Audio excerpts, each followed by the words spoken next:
মাগুরার শিশুটিকে ধর্ষণের কথা স্বীকার করেছে হিটু শেখ।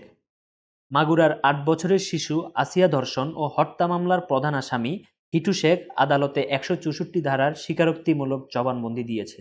শনিবার ১৫ মার্চ সন্ধ্যায় মাগুরার সিনিয়র জুডিশিয়াল ম্যাজিস্ট্রেট সব্যসাচী রায়ের আদালতে সে এই জবানবন্দি দেয়। বাদী পক্ষের প্যানেল আইনজীবী শাহেদ হাসান টগর জানান, মামলার প্রধান আসামি আদালতে স্বীকারোক্তিমূলক জবানবন্দি দিয়েছে।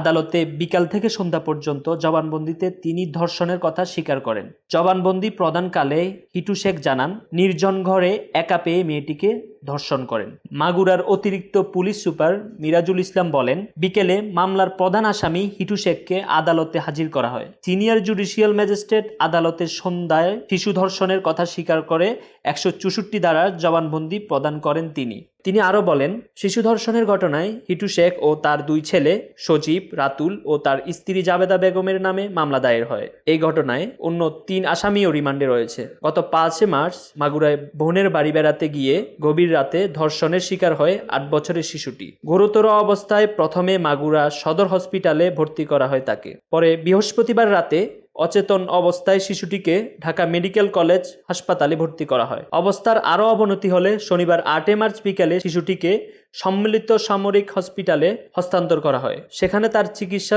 চলছিল। এক পর্যায়ে গত বৃহস্পতিবার দুপুর ১টায় সিএমএইচে চিকিৎসাধীন অবস্থায় শিশুটির মৃত্যু হয়।